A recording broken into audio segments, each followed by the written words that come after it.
चर्चा प्रारंभ की जाए। श्री प्रवेश साहिब सिंह।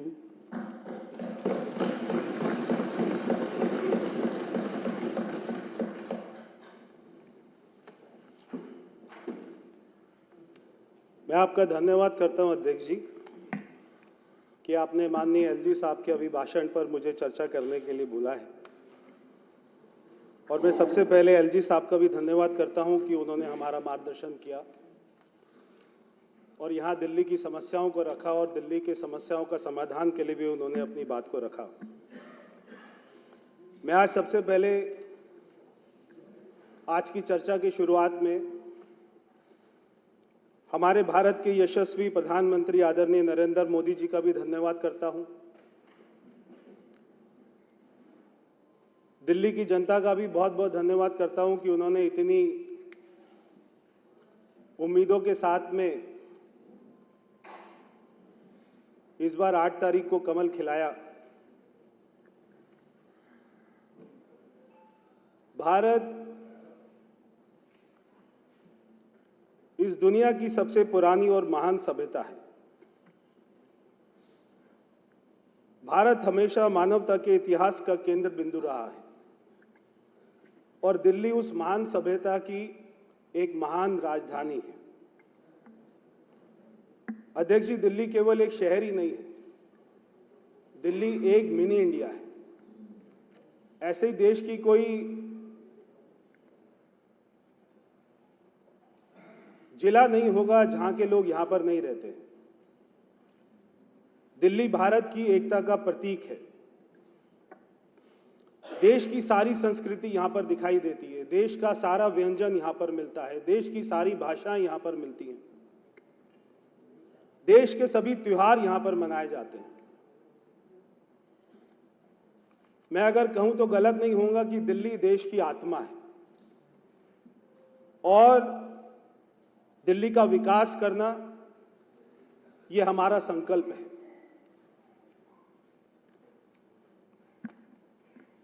लोग कहते रहते थे, मैं सुनता रहता था 10 साल तक, और शायद एक कानून की किताब में भी लिखा होगा,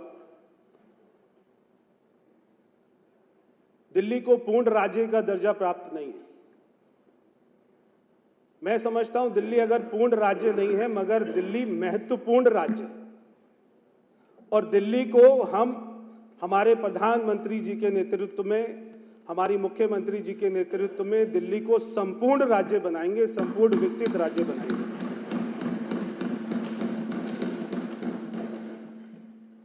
आज जैसे पूरे देश के दिल में मोदी जी बसते हैं, चाहे देश के किसान हो, युवा हो, महिलाएं हो, सारे बुजुर्ग हो, सारे एस्पिरेशनल जो हमारे स्टेट हैं, सारे लोग हैं, आज उनके दिल में मोदी जी बसते हैं। ऐसे ही मोदी जी के दिल में भी दिल्ली बसती है।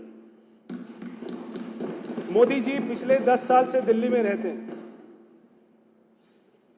जब वो 2014 में पहली बार दिल्ली आए थे तो उनको भी कष्ट हुआ होगा कि दिल्ली के बारे में पूरा देश ये सोचता है कि बहुत अच्छी होगी, बहुत सारी सुविधाएं होंगी।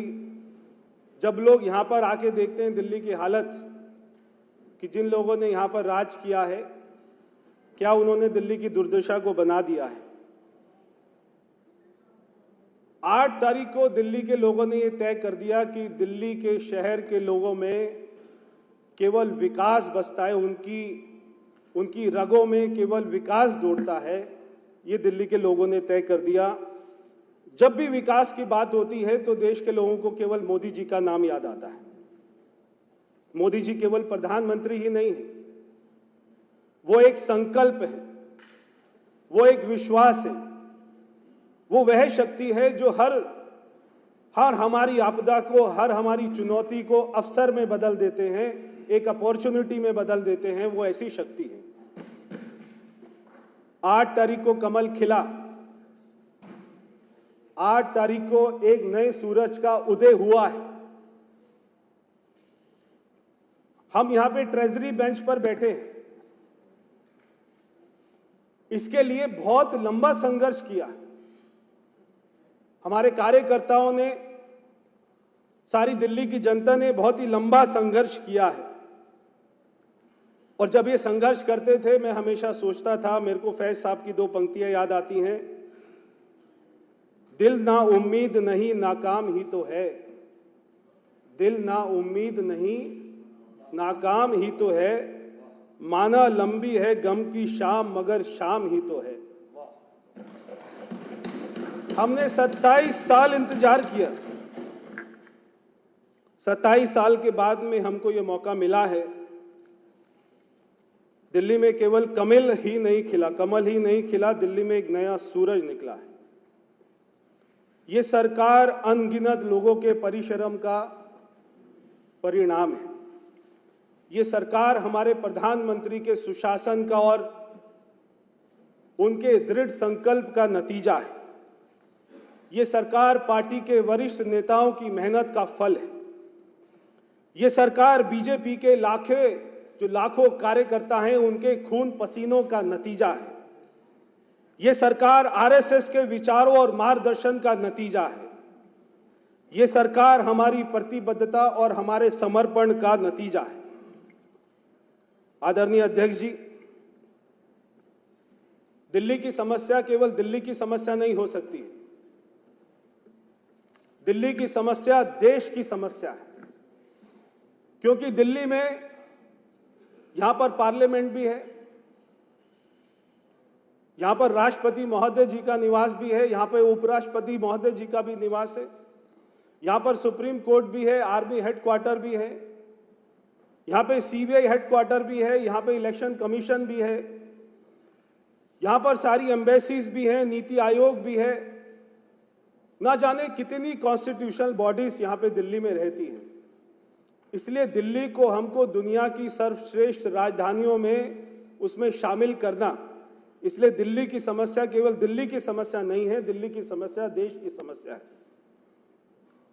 हम दिल्ली की छवि को क्या सुनते हैं, सारे दिल्ली की जनता क्या चर्चा करती है? खराब मौसम है, खराब हवा है, पॉल्यूशन है, सारी टूटी सड़कें हैं, गंदा पानी है, सारी सीवर लाइन टूटी हुई है, ये दिल्ली की चर्चा करते हैं। आज जहां पर हैदराबाद को आईटी हब के रूप में जाना जाता है, महाराष्ट्र को फाइनेंशियल हब के रूप में जाना चाहता है, बेंगलोर को स्टार्टअप हब के रूप में जाना चाहता है, मगर दिल्ली को मोस्ट पॉल्यूटेड सिटी के रूप में जाना जाता है। दिल्ली में इतना कल्चरल है, दिल्ली में इतना हेरिटेज है, हम दिल्ली को एक अच्छा कल्चर हेरिटेज सिटी बना सकते हैं। हमें भी दिल्ली को देश की, मैं दुनिया की बात नहीं करता, मगर देश की सबसे अंदर सबसे सुंदर सिटी के साथ में लाकर खड़ा करेंगे। ये हमारी सरकार का जो है दृढ़ संकल्प है।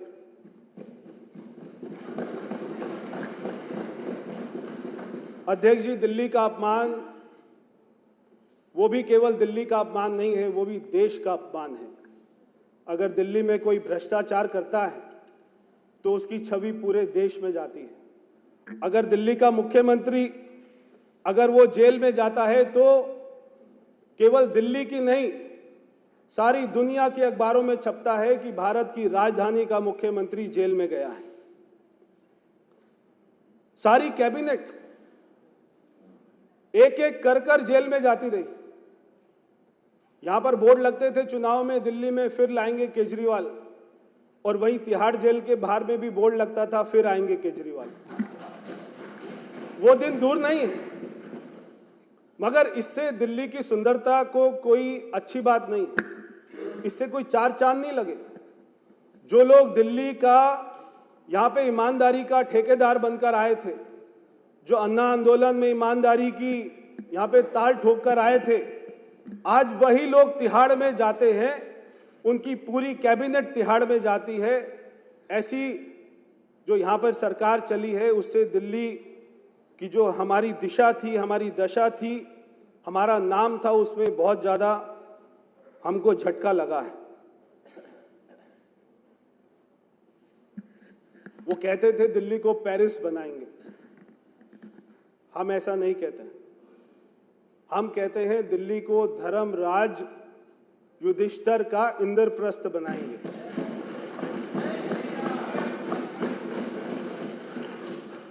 एक समय होता था जब भारत वर्ल्ड लीडर होता था। हमारा उद्योग, हमारी संस्कृति, हमारा लिटरेचर, हमारा विज्ञान, हमारी कला दुनिया में जाती थी और दुनिया उससे सीखती थी। जैसे जैसे हमारे ऊपर में आक्रमण होता गया, हम अपनी संस्कृति को भूल गए, हम अपनी सारी पुरानी बातों को भूल गए। वो लोग ये भी कहते थे कि लंदन बनाएंगे। वो बात अलग है कि लंदन बनाते बनाते कब उन्होंने शराब के ठेके बनाने लग गए और वो लंदन बनाना भूल गए। स्कूल के बाहर शराब के ठेके, कॉलेज के बाहर शराब के ठेके, और यहां तक कि शीश महल में भी बार बना हुआ है अध्यक्ष जी। शीश महल के अंदर भी मुख्यमंत्री ने दिल्ली के टैक्स पेयर के पैसे से, जब मैं आया सुबह अध्यक्ष जी तो मैंने नीचे ड्रॉअर में देखा ये पेन पड़ा हुआ था। ये जो वो अपनी शर्ट के ऊपर लगा के घूमते थे, वो इसी चेयर पर ही बैठते थे, शायद अपना पेन भूल गए। मैं आपको दूंगा, बाद में उनके पास में पहुंचा दीजिएगा। वो ये पेन लगाते थे शर्ट के ऊपर में 5 रुपए का, और आप उनका महल देखेंगे अगर, तो आपको लगेगा दुबई के शेख का एक ऐसा महल है। हम जब गए, सबसे पहले हमारी सरकार बनी, मुख्यमंत्री जी ने अपने दरवाजे खोले कार्यालय के, सारी मीडिया वहां पर आई और सारी मीडिया ने कहा 3 साल में पहली बार आए। वहां के कर्मचारियों ने बोला 3 साल में अंदर पहली बार देखा है। हमारे 8 विधायक जो थे उन्होंने कहा 3 साल में पहली बार अंदर घुसे। यानी मुख्यमंत्री का कार्यालय जिसमें करोड़ों रुपया लगा हुआ है, वो व्यक्ति ये 5 रुपए का रिनॉल्ड का पेन लगाकर और अपनी शर्ट का बटन जो है टेढ़ा मेढ़ा बंद कर और वो इतना करोड़ों रुपया खर्च करता था, शर्म नहीं बची। और वो अपने व्यक्ति को, अपने आप को क्या नहीं किया उसने, किस किस को नहीं बेचा। बच्चों की झूठी कसम तो खाई खाई, हमारी मां यमुना की भी झूठी कसम खाई तो खाई, मगर चुनाव के दिन में 5 तारीख को वो व्यक्ति ने अपने मां बाप को भी नहीं छोड़ा। उनके पिताजी तो चलते फिरते आदमी हैं, और हमें एक चैनल ने बताया कि जब वो व्हील चेयर पर उनको लेकर जा रहे थे तो उससे 10 मिनट पहले ही उन्होंने एक चैनल को इंटरव्यू दिया। केजरीवाल अपने मां बाप को भी मार्केटिंग करने से नहीं छोड़ता है। वो उनको व्हील चेयर पर लेके गया ताकि उनको सिंपैथी मिले। अरे सड़कें बना दी होती, सीवर लाइन ठीक कर दी होती, नाले साफ कर दिए होते, यमुना साफ कर दी होती, तो ये सारे झूठी कस्में, झूठे ये सारी मार्केटिंग ये करने की जरूरत नहीं पड़ती। ये शीश महल बनाना और ऐसा आलीशान ऑफिस बनाना और ऐसी महंगी महंगी गाड़ियों में घूमना और ये प्राइवेट चार्टर में घूमना, अगर व्यक्ति, मैं जब गया था हमारी माननीय मुख्यमंत्री जी के दफ्तर में, मैं बैठा वहां पर, तो मैं 5 मिनट के बाद में मेरा मन किया कि मैं उठकर चला जाऊं, क्योंकि मुझे लगा कि जो इस कमरे में इतने अच्छे दफ्तर में बैठेगा वो तो दिल्ली की सड़कों पर जा ही नहीं सकेगा। क्या जरूरत थी ऐसे ऐसे महल बनाने की, मेरे को समझ नहीं आता। दिल्ली का विकास पिछले 10 साल में होर्डिंग पर चढ़ गया था। दिल्ली पर नहीं था, सड़कों पर नहीं था, होर्डिंग पर चढ़ गया था। होर्डिंग से सड़क पर नहीं उतरने का नाम ले रहा था कि सड़क पे उतर जाओ भाई, वो कह रहा नहीं होर्डिंग पे ठीक हो। 500 करोड़ रुपया होर्डिंग, 500 करोड़ रुपया विज्ञापन, 500 करोड़ रुपया चैनल, 500 करोड़ रुपया अखबार, नीचे नहीं आ रहा था। ये हमारी सरकार का संकल्प है कि उसको होर्डिंग से उतारकर सड़क पर लेके आएंगे, दिल्ली की सड़कों पर विकास दिखाई देगा। जब मैं केजरीवाल जी को देखता था और सोचता था, क्योंकि मैंने मेरे पिताजी को भी देखा, मैंने हमारे स्वर्गीय मदन लाल खुराना जी को भी देखा, मैंने स्वर्गीय हमारी दिल्ली की पूर्व मुख्यमंत्री श्रीमती सुषमा स्वराज जी को भी देखा। ये सारे नेताओं को देखने के बाद में जब मैं केजरीवाल जी को देखता था तो मुझे 2 पंक्ति याद आती थी। क्षण भर का है जीवन क्यों इतना गुमान है, क्षण भर का है जीवन क्यों इतना गुमान है, ना लाया था कुछ ना ले जाएगा कुछ, किस बात का अभिमान है।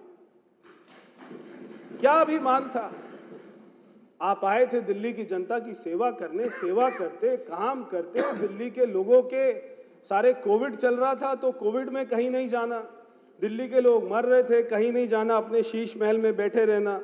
ऐसे दिल्ली का अध्यक्ष जी विकास नहीं हो पाता। भाजपा की सरकार ये सबकी सरकार है। हम सारी पॉलिटिकल पार्टीज को सुनते आते थे चुनाव में, और पहली बार मैंने देखा इस चुनाव में 2 महीना केजरीवाल जी ने पूरे दिल्ली को धर्म में बांट दिया, जातों में बांट दिया, प्रांतों में बांट दिया। जाटों को आरक्षण देना है या अपना सिखों की बात करनी है, अंबेडकर जी की विषय उठाने हैं। पूरे दिल्ली को राजपूत, मैं बनिया हूं, ये जाट है, ये जो है दलित है, ये फलाना है। अरे हम कुछ नहीं है, हम दिल्ली वासी हैं। हमें दिल्ली का विकास चाहिए। ये सरकार, हमारी सरकार, और मैं गर्व के साथ कह सकता हूं अध्यक्ष जी, हमारी सरकार सभी की सरकार है। चाहे वो गरीब है, चाहे अमीर है, चाहे वो किसान है, चाहे वो पिछड़ा हुआ है, चाहे वो झुग्गी में रहने वाला है, चाहे वो कोई लोअर क्लास है, मिडिल क्लास है, अपर क्लास है, चाहे बुजुर्ग है, चाहे महिला है, चाहे बेरोजगार है, चाहे विद्यार्थी है। हमारी भारतीय जनता पार्टी की सरकार, दिल्ली की सरकार, ये जन जन की सरकार है, दिल्ली के एक एक व्यक्ति की सरकार है। हम जहां पर जरूरतमंदों के लिए सोशल वेलफेयर स्कीम भी लेकर आएंगे,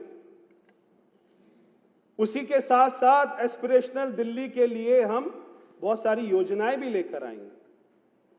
हमने कहा, और ये प्रधानमंत्री जी ने कहा कि 2500 रुपए महिलाओं को मिलेगा, तो 2500 रुपए महिलाओं को मिलेगा। ये प्रधानमंत्री जी ने कहा। भारतीय जनता पार्टी के मैनिफेस्टो में हमने लिखा कि दिल्ली के जरूरतमंद लोगों के, उनके घरों में होली दिवाली पर एक फ्री का सिलेंडर आएगा और पूरे साल 500 रुपए का सिलेंडर मिलेगा। ये भारतीय जनता पार्टी ने कहा है, तो इसको दुनिया की कोई ताकत होने से रोक नहीं सकती। हम झुग्गी बस्ती में शौचालय भी बनाएंगे। आज मैं देखता हूं अनिल शर्मा जी के वहां पे इतनी झुग्गियां हैं, और मैं समझता हूं सारे सदस्यों के यहां पे इतनी झुग्गियां हैं, और आप भी देखते होंगे। और आपको ये जानकर हैरानी होगी कि नई दिल्ली विधानसभा, जो मैंने सारी बातें बताई, पार्लियामेंट भी है, उपराष्ट्रपति जी भी रहते हैं, प्रधानमंत्री जी भी रहते हैं, राष्ट्रपति जी भी रहते हैं, एम्बेसी भी है, वो नई दिल्ली विधानसभा, वहां पे 24 झुग्गियां बस्तियां हैं, वहां पे 16 धोबी घाट है, और वहां पे अध्यक्ष जी 500 लोगों के लिए केवल 2 शौचालय हैं। आप सोचिए, सुबह 4 बजे 5 बजे सर्दी के समय में औरतें, 500 में से 250 औरतें वो 2 शौचालयों को क्या करते होंगे। ये मुख्यमंत्री को कभी चिंता नहीं होती थी, वो शीश महल में लेटा रहता था। सारे लोग मर रहे थे, सारे लोग मर रहे थे। और तो और अध्यक्ष जी, जब मैं एक बार, हमारे यहाँ पे बंगाली कैंप है, जब मैं बंगाली कैंप में गया, और मैं बताना चाहता हूं, एक वहां पे विधवा बहन मिली जिनका नाम था मोनी दास। वो मेरे को, मोनी दास हमारी बहन, ये बोली कि बेटा मेरे 2 बेटे थे, और एक बेटा था रवि दास, एक बेटा था मनोज दास, और उनकी उम्र 37 साल और 31 साल, और जो है रवि दास के 2 बच्चे थे, पीयूष दास और वैभव दास, जो कि 5 और 6 साल के बच्चे। उनके दोनों बेटे, जो विधवा माता है, उनके दोनों बेटे शराब पॉलिसी में ज्यादा शराब पीने लग गए, और दोनों बेटों ने शराब पॉलिसी में, शराब के चक्कर में दोनों ने दम तोड़ दिया। आज वो महिला अकेली है। और वहीं एक मेरे यहाँ पे झुग्गी बस्ती है, प्रिंसेस पार्क, वहां पे दलित समाज की एक वहां पे महिला है, बरखा मेहरोलिया। उनकी उम्र मात्र 36 साल है।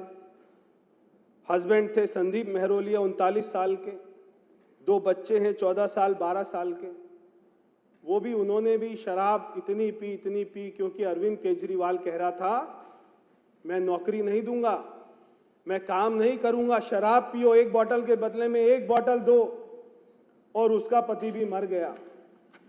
ये केवल 2-3 महिलाओं की कहानी नहीं है, आपके क्षेत्रों में भी वहां पे सैकड़ों ऐसी महिलाएं मिलेंगी, दिल्ली की हजारों ऐसी महिलाएं मिलेंगी जिनके परिवार में उनके बच्चों ने, उनके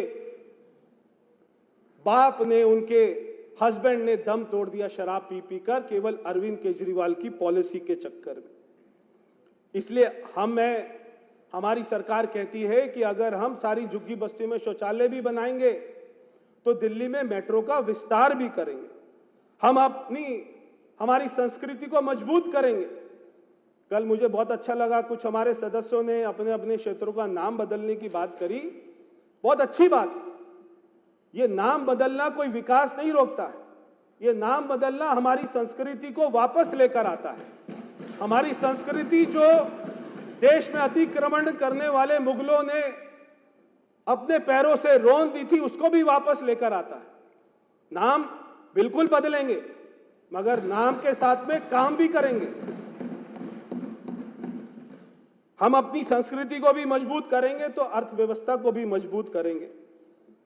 हम दिल्ली का हित भी देखेंगे और देश का हित भी देखेंगे। अध्यक्ष जी, ये लोग कहते थे कि पढ़ाकू सरकार देंगे। पढ़ाकू तो नहीं दी, लड़ाकू सरकार दे दी। पूरा दिन लड़ते रहते थे। मेरे को लगता है कि सुबह चाय की प्याली बाद में पीते होंगे, पहले सुबह उठ के ये सोचते होंगे आज किसके ऊपर में भ्रष्टाचार का आरोप लगाना है, कैसे भ्रष्टाचार करना है, किससे लड़ाई करनी है, कौन से विज्ञापन देने हैं, क्या झूठ बोलने हैं, किससे झगड़ा करना है, कैसे पीएम साहब को गाली देनी है, कैसे एलजी साहब को गाली देनी है, वो ये सोचते होंगे। ये बहुत ही बड़ी विडंबना रही दिल्ली की कि हमको दिल्ली में एक ऐसी सरकार मिली। क्योंकि मैं पीडब्ल्यूडी मंत्री हूं तो मैं उसी भाषा में यहां पर कहना चाहता हूं। और मैं देख रहा था जो यहां पे 280 में 2 दिन से सारे सदस्य बोल रहे थे वो ज़्यादातर मेरे मंत्रालय के बारे में ही कह रहे थे। तो मैं पीडब्ल्यूडी मंत्रालय मंत्री होने के नाते उसी भाषा में कहना चाहता हूं कि दिल्ली के विकास का हाईवे, ये जो आपदा की सरकार ने दिल्ली के विकास के हाईवे में इतने सारे यूटर्न लगा दिए थे और इतने सारे खड्डे उसमें बना दिए थे कि सारी विकास की गति को ब्रेक लगा दी। लेकिन हम सारे सुपर 48 मोदी जी के नेतृत्व में और हमारी मुख्यमंत्री जी के नेतृत्व में विकास का ऐसा एक्सप्रेसवे बनाएंगे जहां पर कोई यूटर्न नहीं होगा, जहां पर कोई खड्डा नहीं होगा, जहां पर कोई यूटर्न नहीं होगा, कोई खड्डा नहीं होगा। केवल विकसित भारत का सपना होगा, विकसित दिल्ली का सपना होगा और विकास हमारा फुल एक्सेलरेशन पे होगा। अध्यक्ष जी, एक तरफ जहां पर हमारी केंद्र सरकार ने दिल्ली में द्वारका में मैं जहां से सांसद था 26,000 करोड़ रुपए का इंटरनेशनल कन्वेंशन सेंटर बनाया,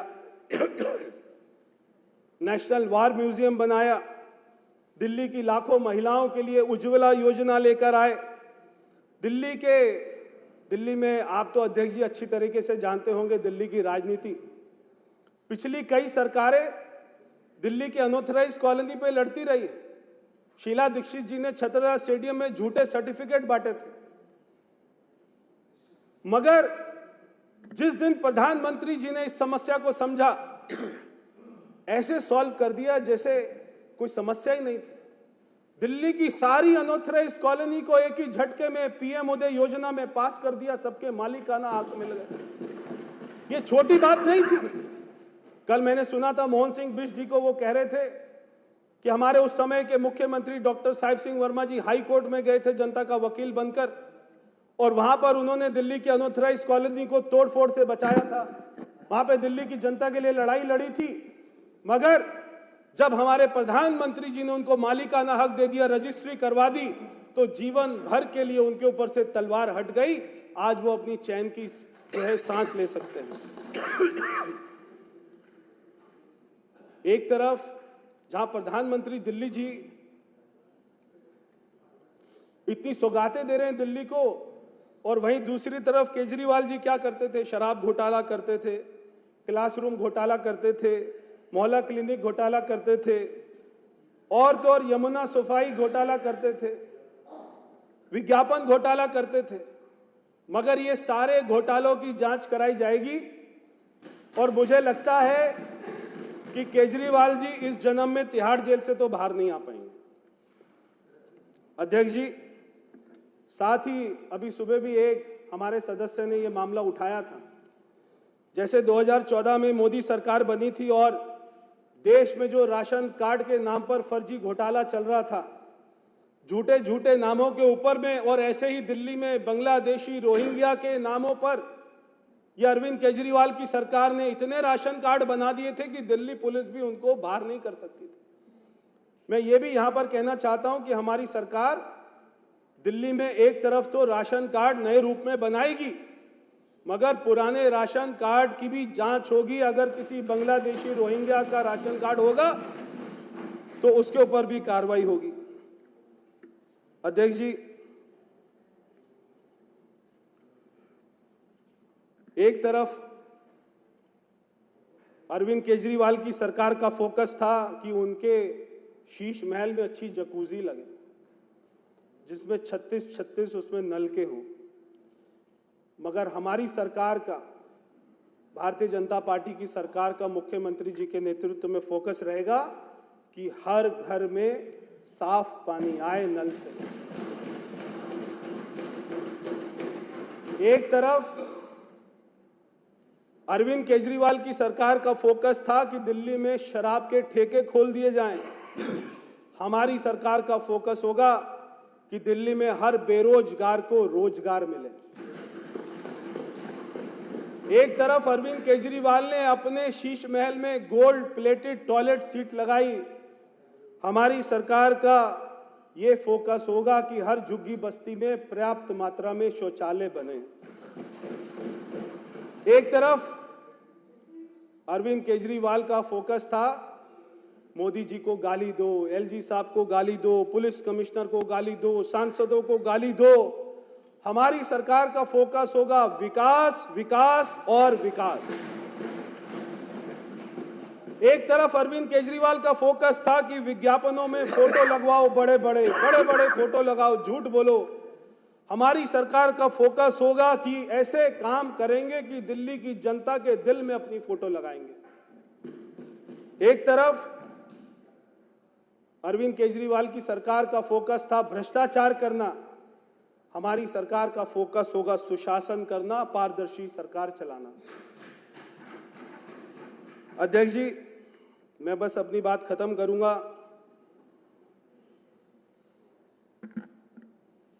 मेरे साथ वाली कुर्सी पर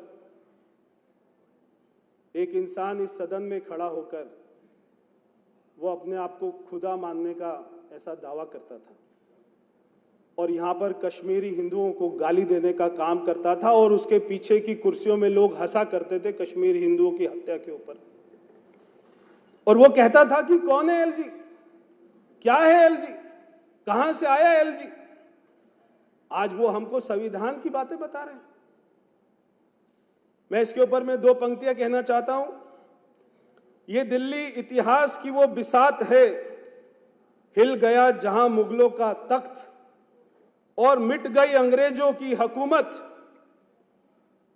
वहां उनके कौड़ियों के गुमान की क्या औकात है।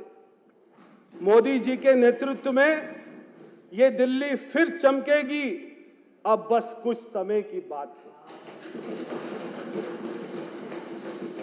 और सारी भाजपा की गारंटियां पूरी होंगी। भाजपा द्वारा की गई, हमारी मैनिफेस्टो में लिखी हुई एक एक गारंटी पूरी होंगी, क्योंकि ये भाजपा की गारंटी है, मोदी जी की गारंटी है, और मोदी जी की गारंटी ही है गारंटी पूरा होने की गारंटी। मैं इसी बात के साथ में मैं ये रिनॉल्ड का पेन आपको देता हूं, आप जो है उन तक पहुंचा दीजिएगा। और मैं एलजी साहब का बहुत बहुत हमारे सभी साथियों की तरफ से दिल से आभार व्यक्त करता हूं। बहुत बहुत धन्यवाद। श्री अनिल शर्मा।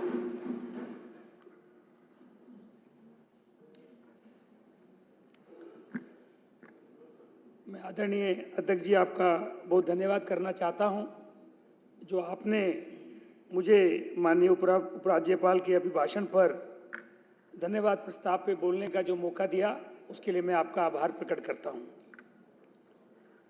अभी आदरणीय मंत्री, पीडब्ल्यूडी मंत्री, जो अन्य मंत्री, जल मंत्री भी हैं, सांसद प्रवेश जी ने बहुत डिटेल में सारी बातचीत हम सबके सामने रखी है। मैं उसी में कुछ चीजें जोड़ता हुआ अपनी बातें आगे रखना चाहता हूं।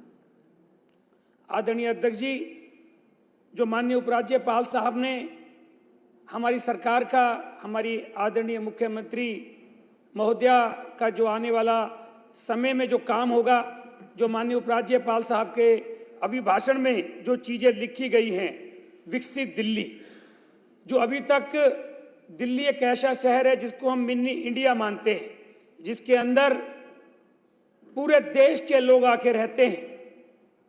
पूरे देश के लोग यहाँ पर, चाहे वो नौकरी के नाम से रहते हैं, अलग अलग काम के काम से आते हैं, परंतु दिल्ली जो अभी तक विकसित दिल्ली नहीं थी, दिल्ली के अंदर हम देखते थे कि 10 साल से जिनकी सरकार थी, जो बड़ी बड़ी बातें यहाँ पर करते थे, जो अपने आप को दिल्ली का मालिक यहाँ पर आके इस सदन में बोलते थे, परंतु दिल्ली का मालिक होने का मतलब होता है दिल्ली का विकास करना, परंतु उन्होंने दिल्ली का विकास नहीं किया।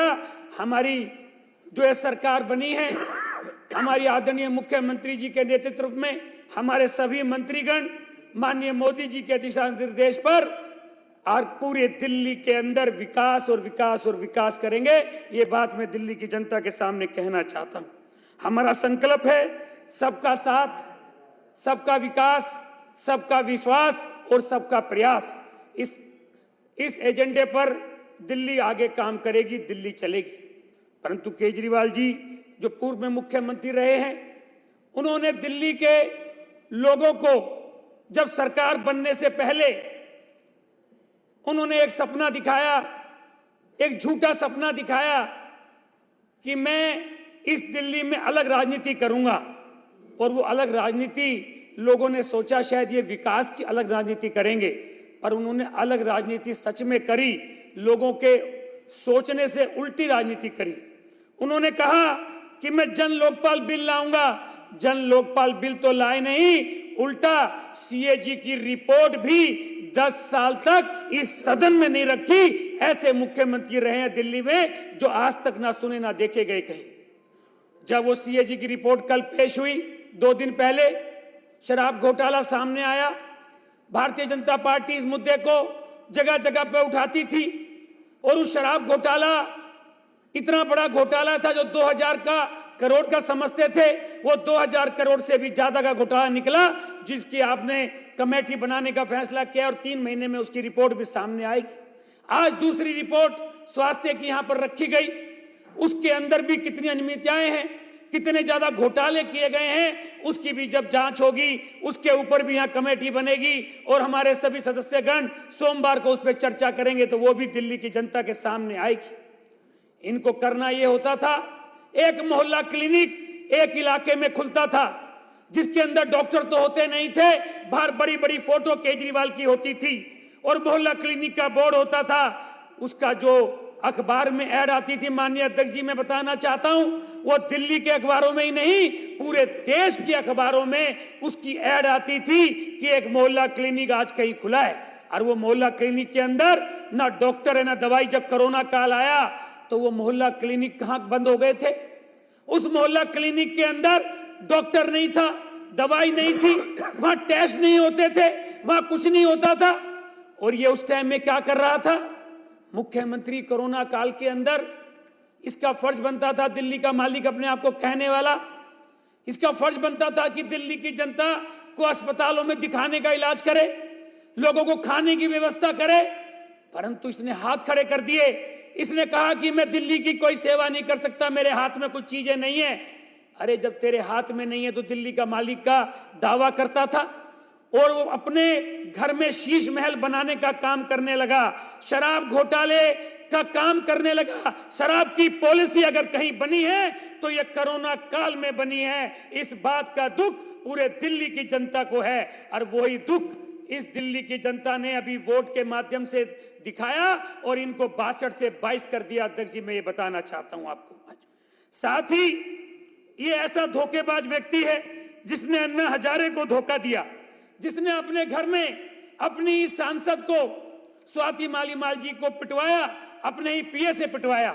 इतना गलत काम ये करने वाला व्यक्ति, जिसने हर जगह पर हमेशा अपने बच्चों की झूठी कसम खाकर काम करने वाला व्यक्ति, और जिसका अभी जिक्र भी किया था आदरणीय प्रवेश जी ने। अरे हम भी अपने सब कपड़े पहनते हैं, देश के सब लोग पहनते हैं, अपने साइज के लोग पहनते हैं कपड़े।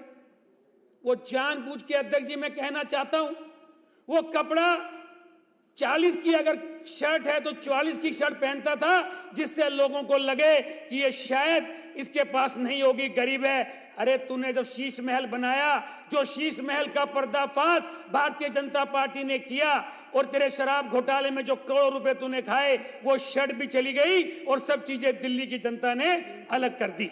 मैं बताना चाहता हूं साथ साथ आपको कि खाली शराब घोटाला और शीश महल घोटाला ही नहीं किया। अध्यक्ष जी घंटी बज गई क्या? अध्यक्ष जी अभी तो शुरू भी नहीं किया। अभी बहुत सारे वक्ता हैं। अध्यक्ष जी मुझे पता नहीं था, 2-3 मिनट जरा और बोलने देना। मुझे लगा कि परवेश जी ने काफी लंबा बोला, हमने भी 2-3 मिनट सर, बस ज्यादा नहीं सर। मेरे को लगा थोड़ा 10 मिनट हमें भी मिलेंगे, कोई बात नहीं। मैं माननीय अध्यक्ष जी 2-3 मिनट में बात समाप्त करूंगा। मैं माननीय अध्यक्ष जी आपके माध्यम से ये और बात दिल्ली की जनता के सामने रखना चाहता हूं कि जो मैनिफेस्टो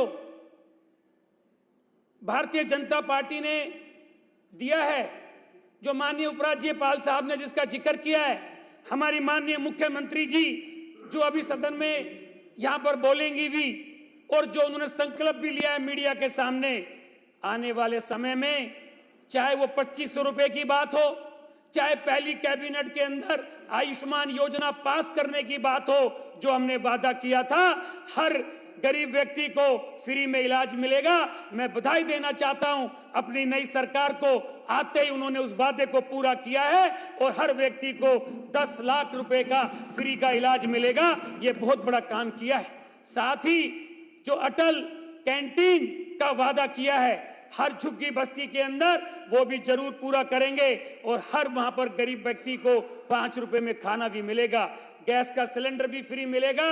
और साथ ही खासकर जो मेरे जैसे इलाके में जहां झुग्गी बस्तियां ज्यादा हैं, मैं उन सब लोगों को विश्वास दिलाना चाहता हूं, हमारी सरकार वहां पर हर झुग्गी बस्ती में टॉयलेट की व्यवस्था करेगी, वहां पानी की व्यवस्था करेगी। और अध्यक्ष जी मैं आपके माध्यम से कहना चाहता हूं, आरके पुरम के अंदर ये चुनाव से थोड़े दिन पहले ही शराब की दुकानें ऐसी जगह पर खुली हैं, सेक्टर 8 के अंदर, वहां 2 कदम पर स्कूल है, 4 कदम पर ही वहां पर मंदिर है। सेक्टर 12 के अंदर शराब की दुकान खुली है, वहां पर भी स्कूल है, मंदिर है। डीडीए फ्लैट के अंदर, मुनीर का डीडीए फ्लैट में भी शराब की दुकान खुली है। उन सब शराब की दुकानों को हमें बंद करना है। मैं आपके माध्यम से कहना चाहता हूं, वहां रिहायशी इलाका है, स्कूल के बच्चे वहीं से निकलते हैं, वहीं पर मंदिर है, और इन्होंने शराब की दुकानें ऐसी ऐसी जगह खोली है। ये इनके घोटाले हैं। वो मैं आपसे निवेदन करना चाहता हूं, आने वाले समय में आपके माध्यम से वो भी जरूर बंद होने का आपने प्रयास करना है। मेरे पास लिख के तो मैं बहुत चीज लाया था, पर आपने मुझे बोलने का अवसर दिया, उसके लिए मैं आपका धन्यवाद करता हूं। भारत माता की जय। श्री पवन शर्मा।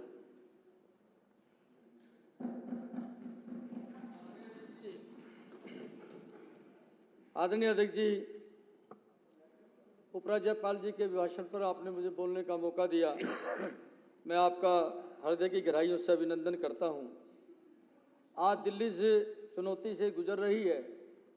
10 वर्षों का शासनकाल, जिस प्रकार से दिल्ली के लोगों ने पीने का पानी, सीवर की समस्याएं, अनेक प्रकार की चुनौतियों का सामना जिस प्रकार से कर रहे हैं, उसके कारण से हर व्यक्ति अपने आप को बहुत चुनौतियों से महसूस कर रहे हैं।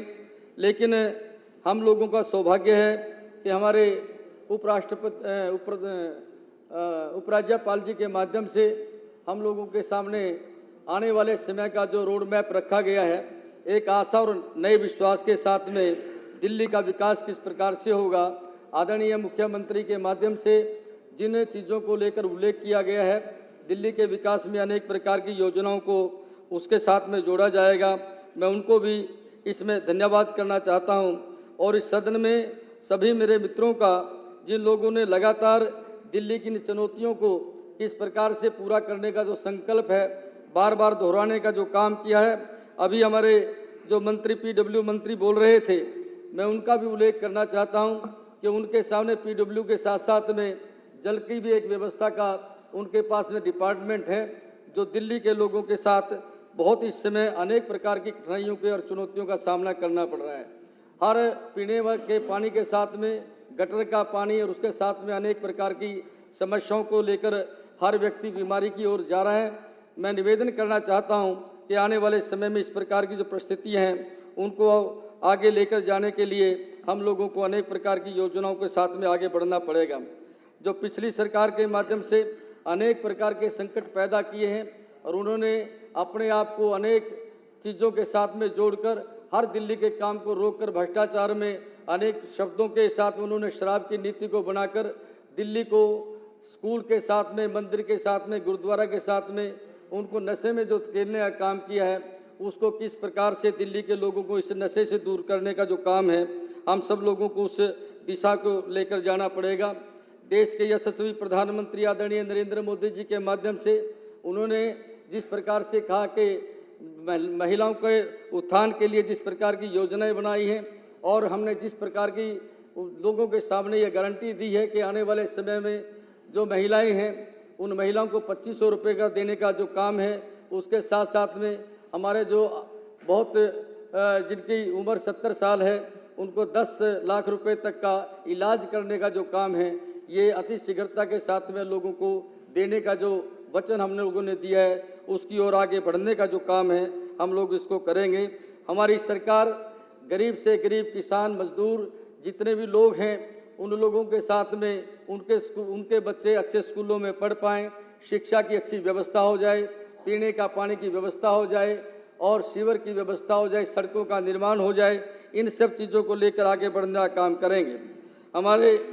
हमारी सरकार के सब वर्ग के लोगों के साथ में जिस प्रकार की चीज़ों को लेकर आगे बढ़ने का जो काम है, उस सारी माताओं बहनों को भरोसे और विश्वास के साथ में हम ये आगे इस वचन को दोहराना चाहते हैं कि जिन बातों का हमने अपने संकल्प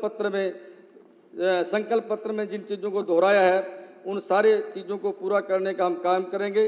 और दिल्ली में जो विकसित दिल्ली का जो एक हमारे बीच में एक ऐसा भरोसा और विश्वास के साथ में कि दिल्ली में अनेक प्रकार की योजनाओं को लेकर जो 10 सालों में इन सारे कामों को रोककर खड़ा किया गया है, उन सारे कामों को पूरा करने का काम करेंगे। और पंडित दीनदयाल उपाध्याय जी का जो वचन है कि अंतिम पंक्ति पर खड़ा हुआ जो व्यक्ति है, उस संपूर्ण चीज़ों को पूरा करने का जो संकल्प है, दिल्ली का हर व्यक्ति को रोजगार देने का काम करेंगे। और उसके साथ साथ में उनके बच्चों को पीने का पानी, पानी के साथ में अच्छी सड़कों का निर्माण और हेल्थ की व्यवस्थाओं के साथ में उनकी जीवन को सुधारने का जो काम है, वो भारतीय जनता पार्टी करेगी। और मैं जिस क्षेत्र से जीत कर आता हूँ, उसमें 145 कॉलोनियाँ इस प्रकार के जो अनपूर्ण कॉलोनियाँ हैं, जो आज जिनके हालात इस प्रकार के हैं कि जहाँ पर अनेक प्रकार की समस्याओं से ग्रस्त है, पीने का पानी से लेकर और सीवर की व्यवस्थाओं से अनेक प्रकार की चीज़ों के साथ में जुड़ा हुआ है।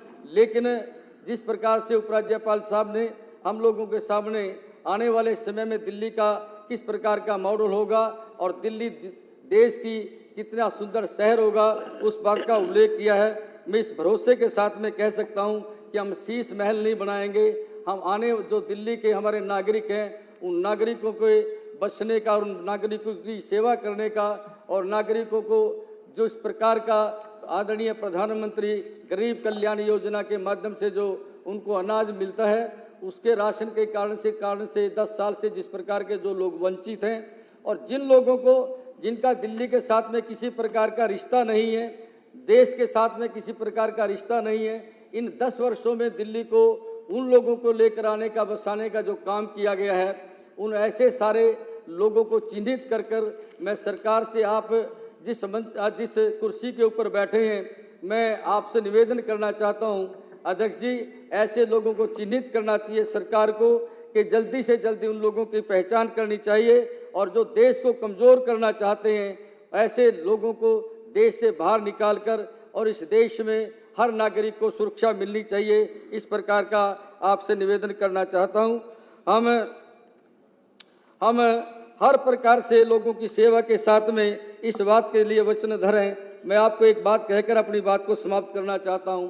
आज दिल्ली का जिस क्षेत्र में मैं रहता हूं, उसमें एक घर में मैं गया और जाने के बाद उसकी माँ, एक बच्चे की माँ मेरे लिपट कर मेरे साथ रोने लगी, और मैंने कहा कि भैया मैं इसको क्या करूं। एक महिला को बुलाया, मैंने उसको दूर किया, तो मैंने पूछा कि बहन क्या है, तो उन्होंने कहा कि भाई मेरी बेटी की शादी हुई थी और मेरी बेटी जब अपने घर में एक बार वापस दामाद के साथ में आई और वो जब भोजन करने लगे तो गटर का जो पानी था, जो सीवर का पानी था, उसने बैक मारा और वो लैट्रिन का पानी उसके घर में आ गया और वो मेरी बेटी को छोड़कर चला गया। ये 10 साल का जो जिस प्रकार का केजरीवाल ने दिल्ली के हालात पैदा किए हैं, पीने के पानी से जो वंचित किया है, जगह जगह जो सड़कें टूटी हुई पड़ी हैं, लेकिन मैं इस सरकार के माध्यम से और जिस प्रकार से हमारे आदरणीय मंत्री जी ने जिस प्रकार का वचन दिया है और उपराज्यपाल जी का हम लोगों ने जो जिस प्रकार का वक्तव्य किया, मैं धन्यवाद देना चाहता हूं कि आने वाले समय में विकसित दिल्ली होगी। जिस प्रकार का विकसित भारत और विकसित दिल्ली का जो हम लोगों ने सपना देखा है, हम 3-4 महीने में, मेरे को लगता है कि जो बरसात के दिन है, अभी से हम उन नालों के बारे में विचार करना चाहिए, पीने के पानी की किस प्रकार से व्यवस्था हो सकती है, उस ओर जाना चाहिए। तो मैं इतना निवेदन करना चाहता हूं कि हमारे उपराज्यपाल जी के भाषण के साथ में मैं अपने इस बात को जोड़कर माननीय मुख्यमंत्री जी का धन्यवाद करना चाहता हूं कि आपने मुझे इस समय बोलने का मौका दिया। आपका बहुत बहुत धन्यवाद। श्री कुलदीप सोलंकी। धन्यवाद भाई साहब। सुस्ती सी आ रखी थी, 2-3 दिन हो गए हैं, सुस्ती सी आ रखी थी कि 280 में भी नंबर नहीं आ रहा और बोल नहीं पा रहे थे। 2 दिन से बैठे हुए सबका सुन रहे थे सारी बातों को लेकर। आपका बहुत बहुत धन्यवाद अध्यक्ष जी। एलजी साहब के भी भाषण पर, प्रस्ताव पर आपने बोलने की अनुमति दी, उसका मैं धन्यवाद करता हूँ। अभिभाषण पर आदरणीय हमारी यशस्वी प्रधानमंत्री जी नरेंद्र मोदी जी के सपनों का जो विकसित दिल्ली, खुशहाल दिल्ली का ब्लूप्रिंट हमारे बीच में आया, तो देखने को भी मिला हमें।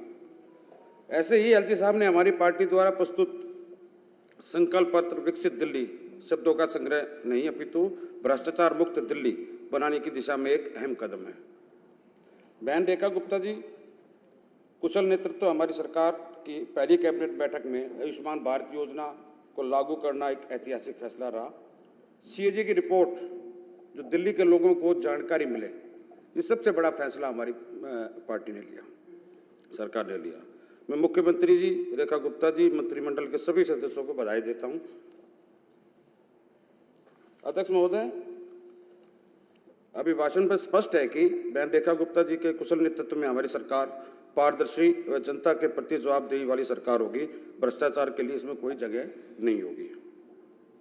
हमारी सरकार मोदी जी के मूल मंत्र सबका साथ, सबका विकास, सबका विकास, सबका साथ लेकर दिल्ली के प्रत्येक जन जन की सेवा के लिए कटिबद्ध होगी, जिसकी शुरुआत 100 दिवसीय प्लान में हो चुकी है। अध्यक्ष महोदय, आज दिल्ली के नागरिक हर तरह से आज़ादी, दिल्ली के लोग हैं, बड़ी उमंग है उन लोगों में।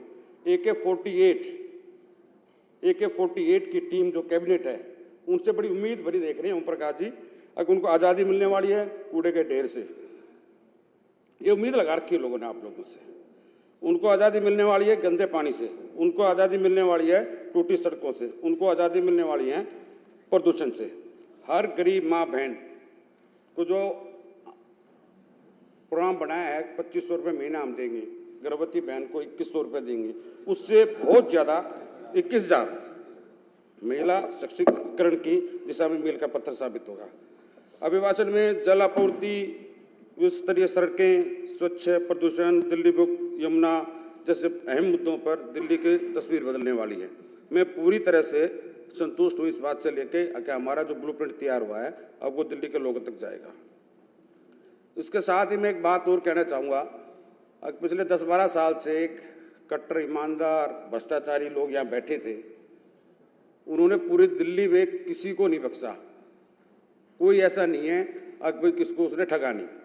उसमें एक ओम प्रकाश जी, आप लोग तो रहे इसमें, उन्होंने अपनों को भी, जब उसको ये लगा अब मैं जेल में जाने वाला हूँ, पता लग जाता है हर आदमी को, उसने सबसे पहले अपने पीडब्ल्यू मंत्री सत्येंद्र जैन जी को भेजा था जेल में। अब जाओ जी, देखो बिल्डिंग कैसी है, मजबूत है, सफेदी हो रखी है, पोल्यूशन क्या है क्या नहीं है। जब उन्होंने कहा जी ठीक है, तो अपने स्वास्थ्य मंत्री को बुला लिया उन्होंने, सो कॉल्ड शराब माफिया मनीष सिसोदिया जी। अबे देखो दवाई दुई मसाज वसाज सेंटर ठीक है कि नहीं है। जब उसने भी ओके किया तब उन्होंने कहा सर जी अब आप भी आ जाओ। तो कितने दिन रह के आया जी जेल में। तो ऐसे भ्रष्टाचारी लोगों को दिल्ली ने बहुत बढ़िया थप्पड़ मारा है और वो दोबारा आने की उम्मीद नहीं रखेंगे। धन्यवाद प्रस्ताव के माध्यम से मैं अपनी विधानसभा की तरफ भी आपका ध्यान करूंगा। जो पिछली भ्रष्टाचार और चोर आपदा सरकार ने 10 साल के शासनकाल में विधानसभा में अधिकांश इलाकों में नरक में तब्दील कर दिया, सीवर, बिजली, रोड, पानी, इन सब को लेकर अब ये इंतजार कर रही है पब्लिक कि हम कब से काम शुरू करेंगे। इसलिए मेरा तो निवेदन है कि जितना जल्दी हो 100 दिन का ब्लूप्रिंट है उसको तैयार करके हम लोगों के बीच में जाएं और जो हमारी बातें वो रखें। मुझे पूरा विश्वास है कि मुख्यमंत्री बहन रेखा गुप्ता दिशा निर्देश मंत्रिमंडल के साथियों के सहयोग से मैं अपनी विधानसभा को एक आदर्श विधानसभा बनाने में कोशिश करूंगा। एलजी साहब के वाचन में शामिल महत्वपूर्ण विषय जैसे यमुना की सफाई, अच्छी शिक्षा व्यवस्था, मेडिकल व्यवस्था, अटल कैंटीन, बुजुर्गों की बढ़ी हुई पेंशन आदि की ओर एक दिशा बदलने वाली है। मैं धन्यवाद करूंगा आप सबका भी। ये आने वाला जो समय है एक नागरिक के जीवन में स्वर्णमय युग की शुरुआत होगी। बहुत बहुत धन्यवाद। श्री मोहन सिंह मिश्र।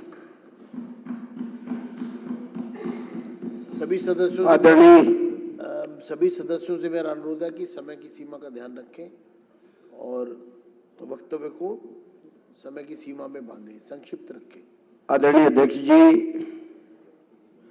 माननीय उपराज्यपाल महोदय के अभिभाषण पर आपने मुझे बोलने का मौका दिया, मैं आपका आभार प्रकट करता हूं। अध्यक्ष महोदय, सबसे पहले मैं अपनी मुख्यमंत्री और मंत्रिमंडल के मंत्रीगण एवं नवनिर्वाचित विधानसभा के सदस्यों का अपनी ओर से हार्दिक अभिनंदन करता हूं, धन्यवाद करता हूं। अध्यक्ष जी, ये भी सत्य है कि सबसे पहले तो आभार आदरणीय प्रधानमंत्री नरेंद्र मोदी जी का, जिन्होंने दिल्ली की जनता ने उन पे विश्वास जताते हुए एक ही बात उनके मन के अंदर थी, मोदी है तो मुमकिन है, इसके आधार पर दिल्ली के अंदर हम सब लोग जीत करके आए। अध्यक्ष महोदय, ये भी सत्य है कि 8वीं विधानसभा के इस उद्घाटन सत्र के चुनाव के सफल एवं शांतिपूर्ण आयोजन के लिए मैं अपनी ओर से, अपनी मुख्यमंत्री जी की ओर से, मंत्रिमंडल के सभी सदस्यों की ओर से मैं अधिकारियों का भी अभिनंदन करता हूं, धन्यवाद भी करता हूं। अध्यक्ष जी, दिल्ली की जनता ने भारतीय जनता पार्टी द्वारा दिल्ली के सर्वांगीण विकास हेतु जो संकल्प पत्र पेश किया, वो माननीय उपराज्यपाल महोदय के संकल्प पत्र तो दिल्ली के आने वाली कैसी मेरी दिल्ली हो, उसमें गीता की तरह, गीता के समान अपना विश्वास प्रकट किया है। अध्यक्ष जी, भारतीय जनता पार्टी को जनादेश देकर दिल्ली की सेवा का अवसर प्रदान किया है। मुझे आशा ही नहीं, पूर्ण रूप से विश्वास है कि मेरी सरकार हमारी सरकार पारदर्शिता, जवाबदेही, सुशासन प्रदान करने के लिए गीता की तरह संकल्प के साथ रहेगी, जिसमें भ्रष्टाचार का कोई स्थान नहीं होगा, ये मैं आपको विश्वास दिलाना चाहता हूँ। अध्यक्ष जी, मेरे प्रधानमंत्री मोदी जी ने एक ही वाक्य के ऊपर पूरे देश के अंदर एक ऐसा मैसेज दिया और करके दिखाया, सबका साथ, सबका विकास, सबका विश्वास, सबका प्रयास और सबका सम्मान वाले मूल मंत्र से दिल्ली की जनता को भरोसा जताया। मैं उनके इस विश्वास पे हम सब लोग, चाहे मेरा मंत्रिमंडल के सदस्य हो, मेरी मुख्यमंत्री हो, हम सब लोग हैं, हम खरा उतरने का प्रयास करेंगे, ये मैं आपके माध्यम से कहना चाहता हूँ। मुझे पूर्ण रूप से विश्वास है कि मेरी सरकार, हमारी सरकार भ्रष्टाचार मुक्त, कुशल प्रशासन, नारियों के सम्मान की और गरीबों के कल्याण की योजनाओं के साथ स्वास्थ्य एवं शिक्षा सेवाओं के ढांचागत सुधार के लिए सड़क, परिवहन, स्वच्छ जल एवं प्रदूषण मुक्त दिल्ली के और यमुना नदी का पुनरुद्धार जैसे कल्याणकारी योजनाओं के लिए भी हम सब लोग प्रतिबद्ध हैं। मैं पुनः इस बार अपनी ओर से और सदन के सभी सदस्यों मैं हार्दिक शुभकामनाएं देते हुए हम अपनी मुख्यमंत्री जी के नेतृत्व में दिल्ली को विकसित दिल्ली बनाएंगे, माननीय प्रधानमंत्री जी के संकल्प को पूरा करेंगे। इसी के साथ हमारा पूरा योगदान रहेगा। आपने समय दिया, बहुत बहुत धन्यवाद। नमस्कार। डॉक्टर अनिल गोयल।